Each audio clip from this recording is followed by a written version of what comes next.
The crystal chandelier above the dining table had barely stopped swaying when everyone heard the sharp scrape of a chair against the marble floor. Valentina Cross had just lowered herself into the most honored seat at the table, the chair that had belonged to her husband's late wife, the chair nobody in the family had touched since the funeral. She smiled as though she had every right to be there, smoothing the fabric of her ivory dress while the room fell strangely silent. Across the table, 19-year-old Mara Bennett froze with a serving spoon in her hand. But before anyone could speak, an 82-year-old woman slowly rose from her chair at the head of the table, her silver hair perfectly arranged, her trembling hand gripping the edge for support. Everyone expected Grandma Beatrice to remain silent, as she had done through months of family tension. Instead, her voice cut through the room with startling strength. "Get up." Valentina's smile disappeared. "If you believe in kindness, second chances, and the idea that every person deserves to be treated with dignity, please take a moment to like this video, share it with someone who needs a little hope, and subscribe to Kindness Corner. And tell us in the comments where you're watching from. Your support helps us bring more emotional stories like this to people around the world. Mara had never imagined that one chair could carry so much pain. Her mother, Elise, had died 8 months earlier after a long illness, leaving behind a family that looked perfect from the outside but was quietly falling apart. Elise had been the person who remembered everyone's birthdays, brought soup when someone was sick, and made sure Mara never felt alone. Her father, Gideon, had struggled terribly after losing her. For months, the house had remained almost untouched. Elise's book stayed on the nightstand, her favorite blue mug remained beside the kitchen sink, and the chair at the dining table became almost sacred. Then Valentina entered their lives. She was beautiful, confident, sophisticated, and completely comfortable around wealth. At first, Mara tried to accept her because she could see how lonely her father was. But slowly, Valentina began replacing things that belonged to Elise. She changed the curtains, rearranged the photographs, boxed up her mother's belongings, and eventually started referring to Elise's old dining chair as just furniture. That evening was supposed to be a celebration. Gideon had invited the family to announce an important business decision, and Valentina had dressed as though she were already the lady of the house. Mara arrived late from college and stopped in the doorway when she saw Valentina sitting in her mother's chair. She felt something inside her collapse. She wanted to protest, but she remembered all the arguments that had happened since her mother's death. Every time Mara defended Elise's memory, Valentina accused her of refusing to move forward.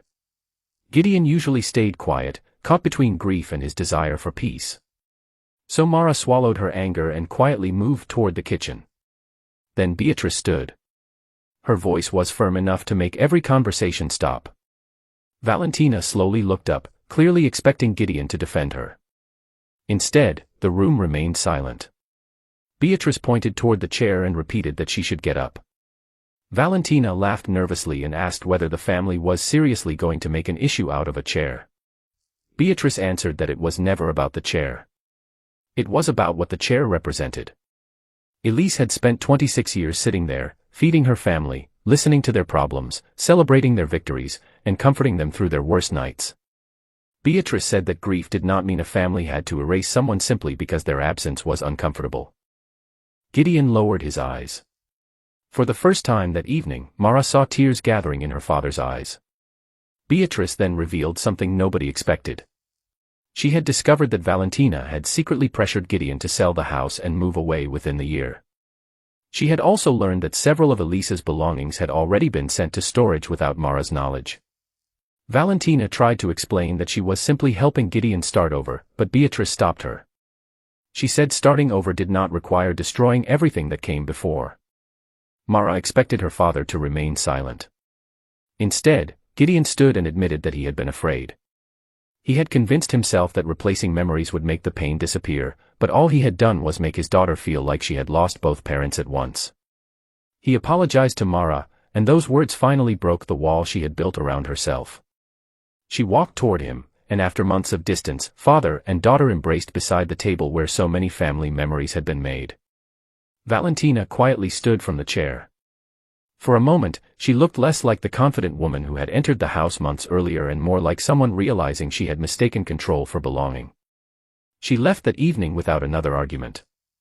Gideon did not chase her. The following morning, something beautiful happened.